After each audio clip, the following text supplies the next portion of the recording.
Hello everyone, welcome to this week's Purple Penny Coin news video. My name's Mark. I own and run the Purple Penny along with my wife Catherine.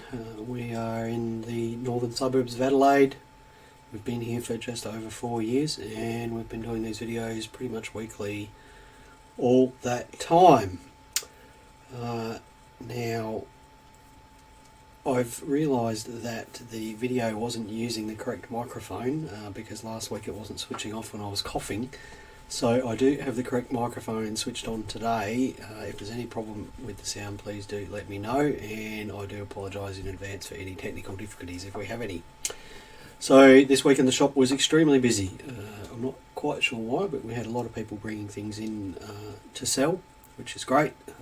Lots of repeat customers as well, which is fantastic, and it's nice to have a week or two off from the Royal Australian Mint release merry-go-round, which sort of drives me to distraction sometimes, but we are having a couple of weeks off of that, which is great, and I will cover that in the news.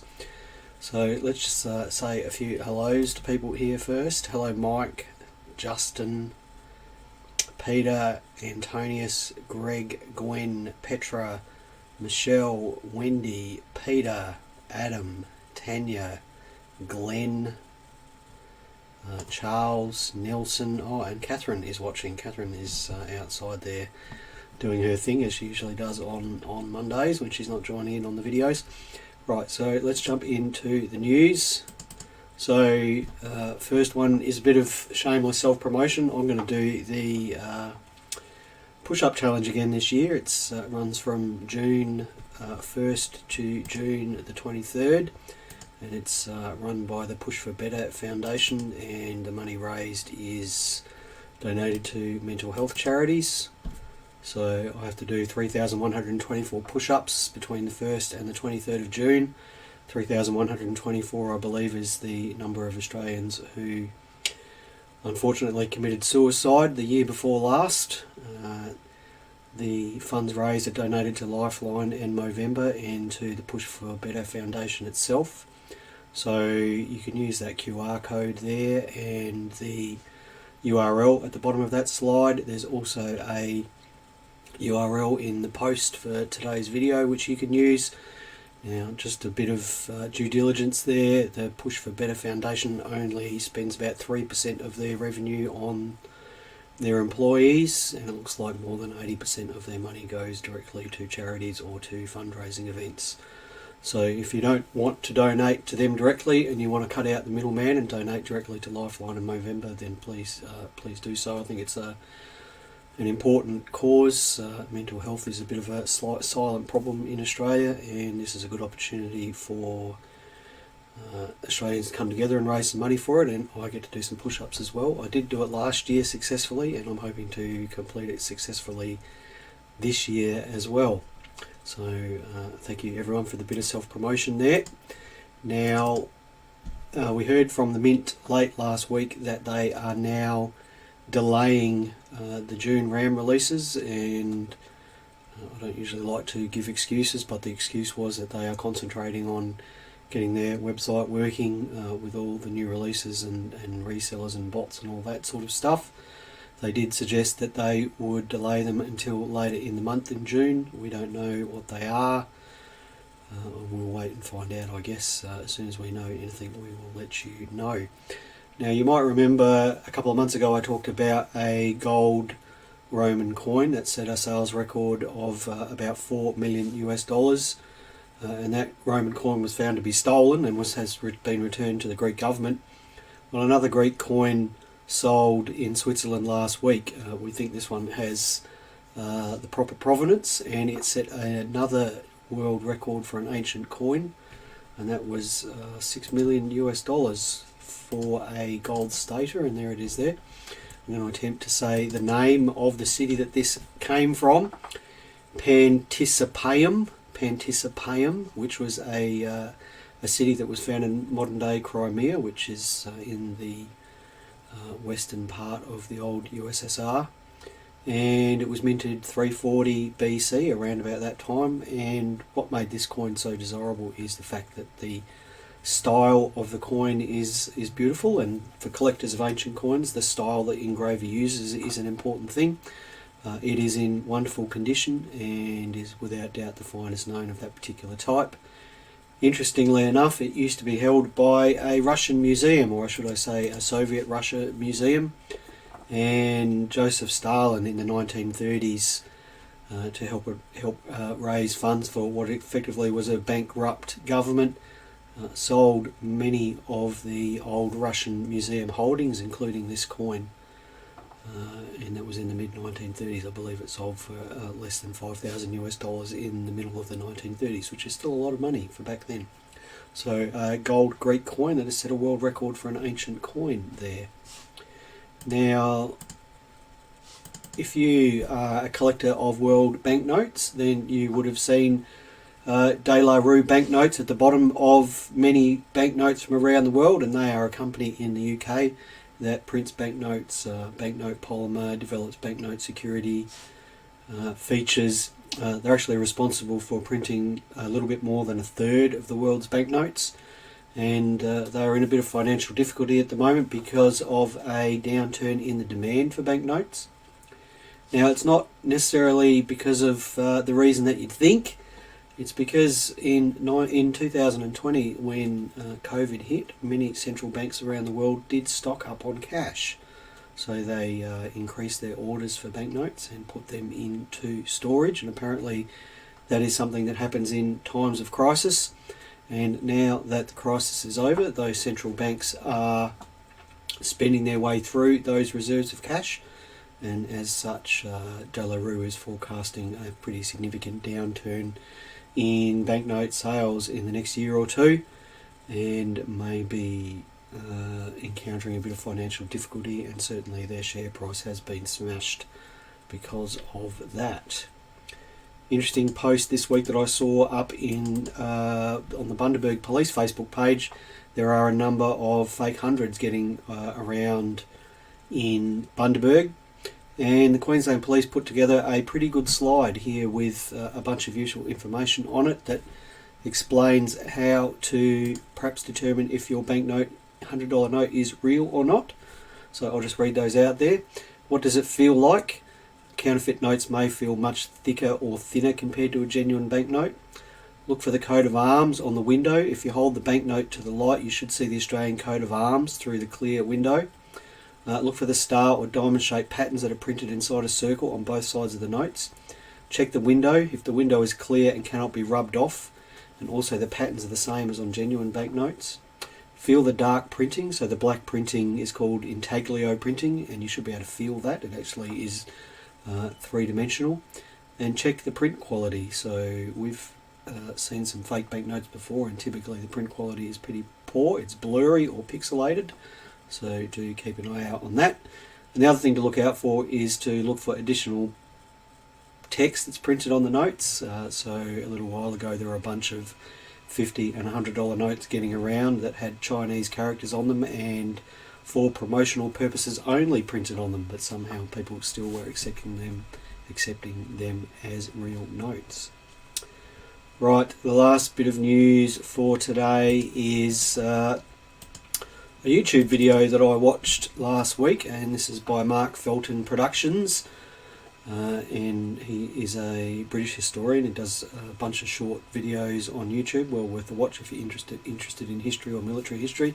But he talked about the fact that a Greek predecimal coin is actually still legal.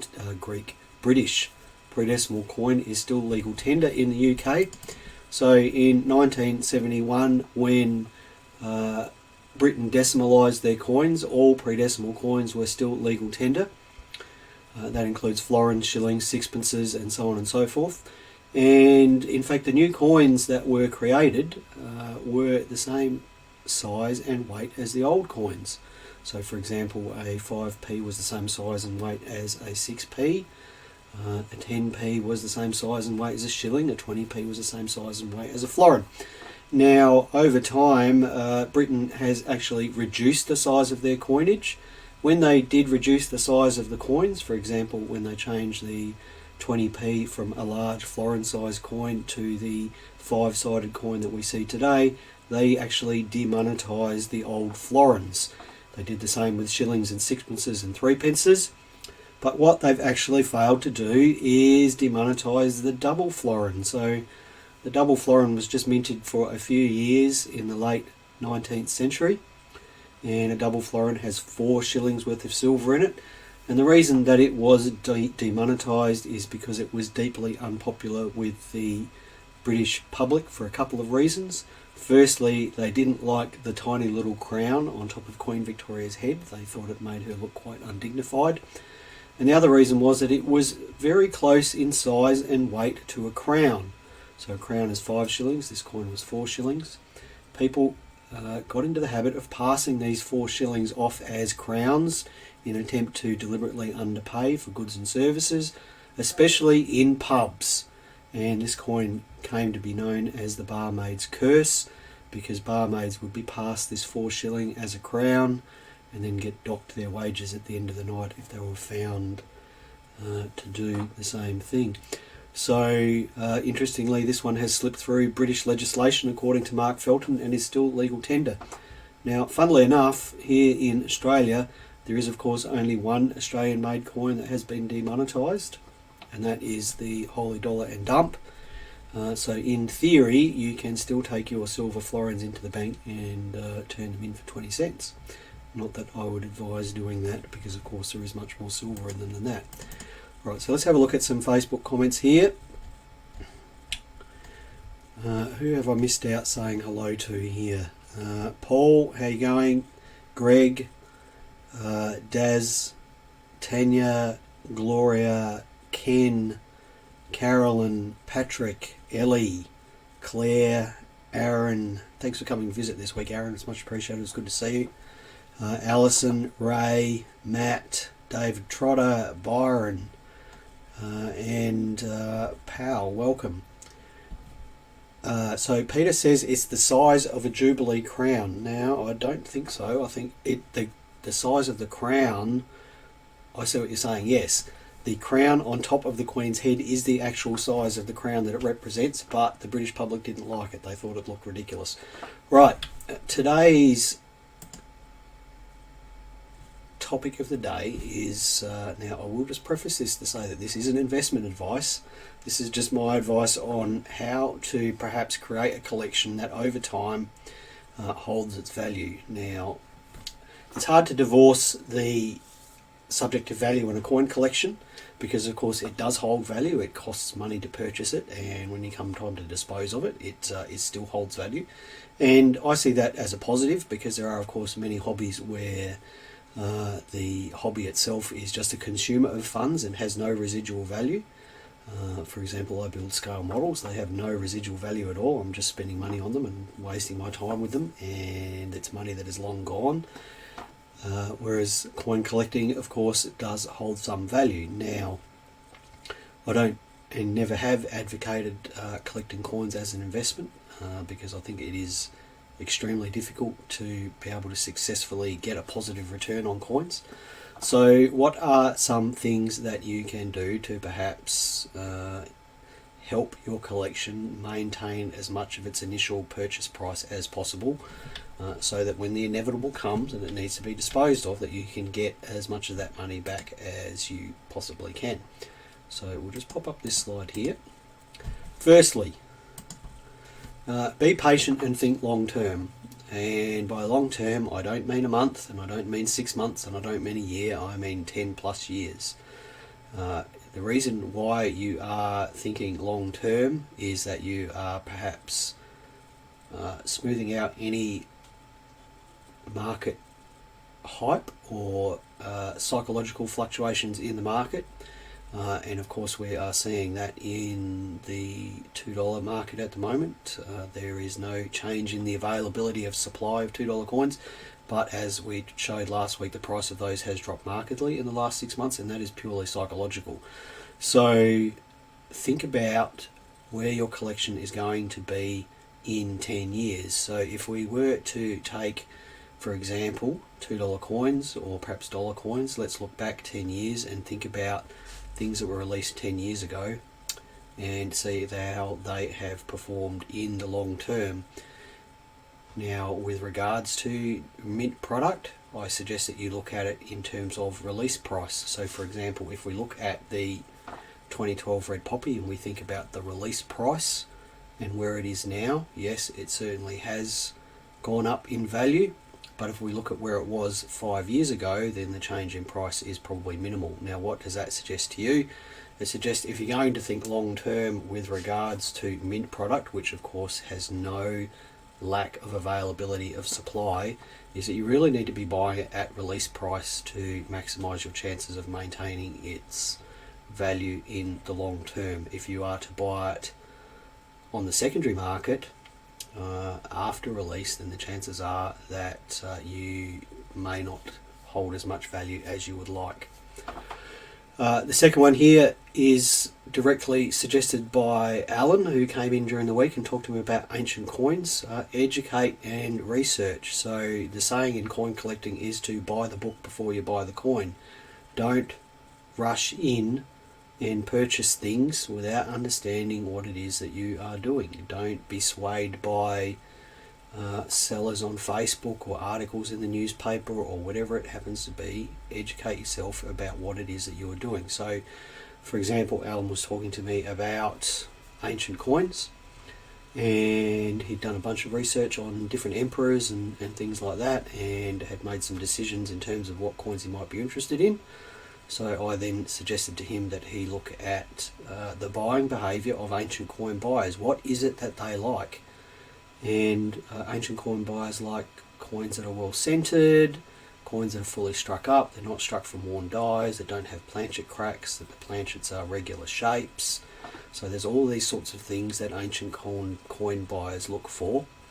And if you were to rush in and buy an ancient coin because it's cheap, and then you find out later that the reason it was cheap is that, you know, it's poorly struck, or it's got cracks in it, or it's wiped or whatever, then if we're thinking long term, that coin is still not going to be desirable in 10 years time, because it's not what ancient coin buyers are looking for. Similar sorts of approaches can be taken to Australian predecimal coins. For example, what is it that buyers look for in bronze coins, or what is it they look for in silver coins? What coins in a series are in demand, for example key dates, or coins that are full red, or that sort of stuff. So educate yourself and understand the buying behaviour that people have. If we again spread this out to $2 coins or decimal coins, can you know in 10 years time what the decimal market is interested in? And I'd suggest if you look back at the way things have changed in the last 5 years, that they change so quickly that it's unlikely that you are going to know what they're interested in 10 years time. Think about diversification. Now, this is virtually investment advice, I guess. If you only buy $2 coins, then you are 100% subscribed to any fluctuations in the $2 market, be they good, bad, or indifferent.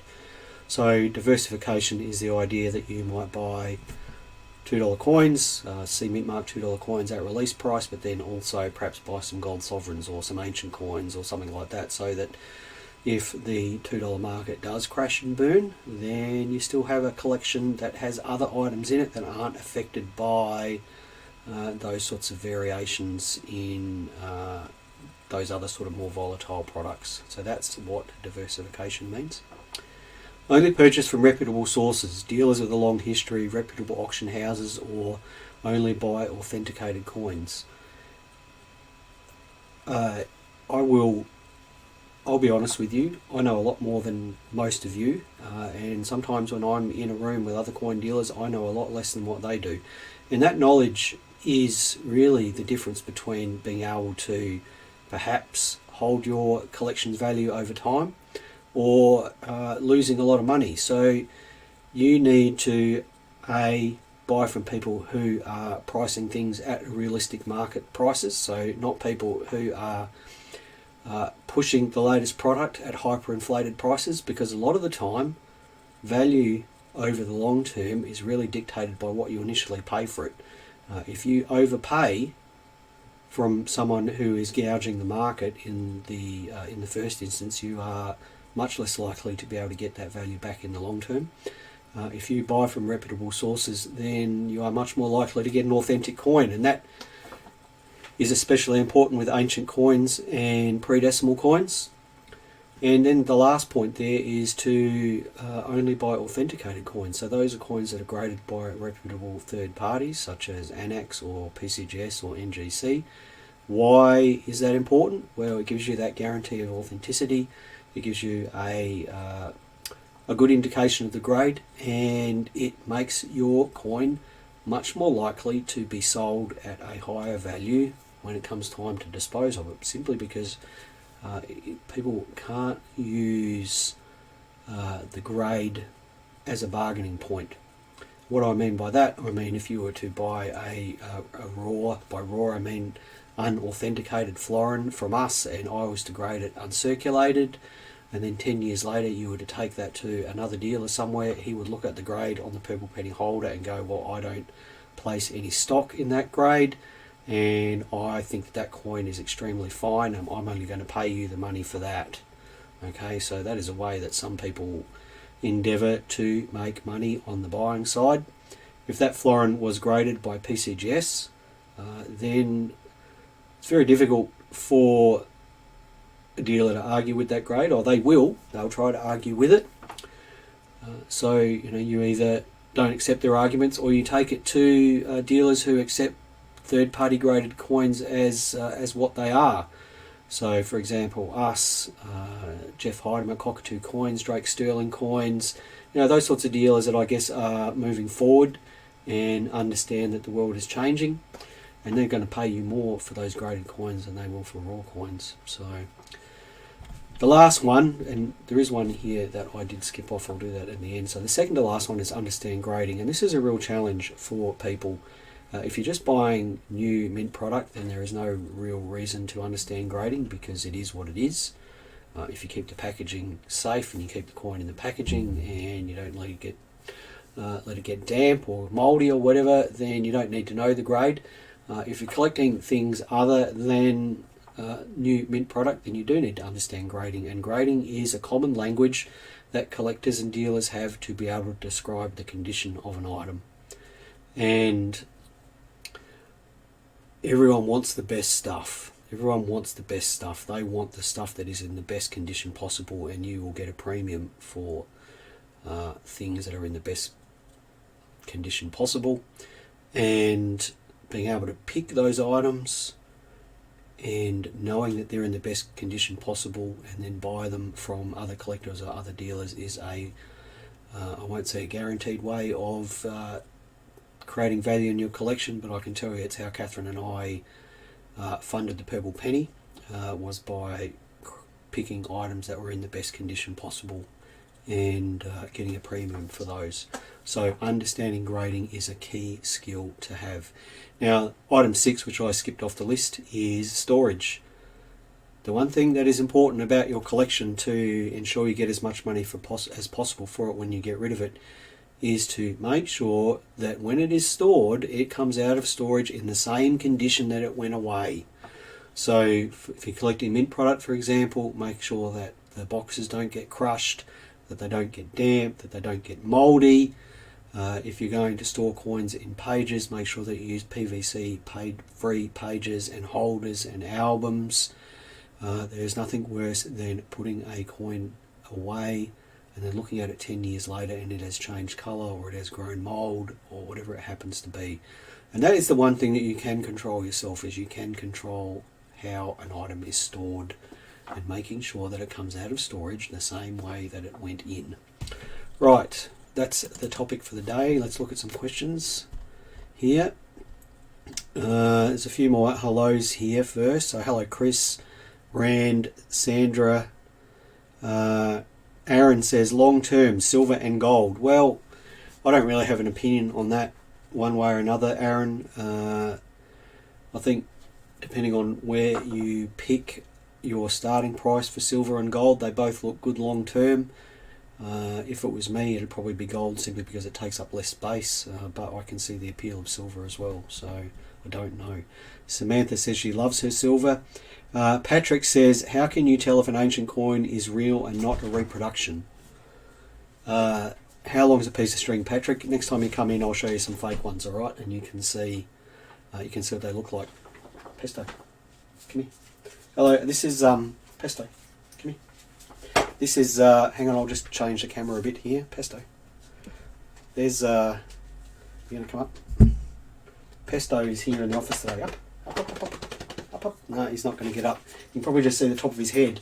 Pesto is our latest RSB See Differently assistance dog in training. He's having a day off of school today, and he's a very tall boy. I don't know if you can see the top of his head there. There he is there. He's a very tall boy, and he's a lovely boy. And if you are in the shop on a Saturday, he will be in here, so please make sure that you say hello to him. Don't encourage him to jump over the barrier between the counter and the shelves though. Right, back on to the questions here. Carolyn says, I have a 2007 Silver Rolf Harris coin. Any chance of selling it, or better to melt it down? Yeah, that's an interesting one. I don't know. You know, that gentleman didn't do himself any favours, and unfortunately the people that bought his collectible products before all that came out are kind of stuck with them. So yeah, I don't know, Carolyn. It's still always going to be worth the silver that's in it, so I guess there is that. Sorry, let's just go. David says, very good points there. Grading and buying from a reputable source is always important when it comes to banknotes. It's absolutely critical. Peter says he stores the major pieces of his collection in a safe deposit box, and that is a great idea because, of course, those places are quite secure and not subject to fires and things like that. There's not just banks, obviously, that provide those services. There's secure deposit facilities that provide those services as well. And everyone says hello to Pesto.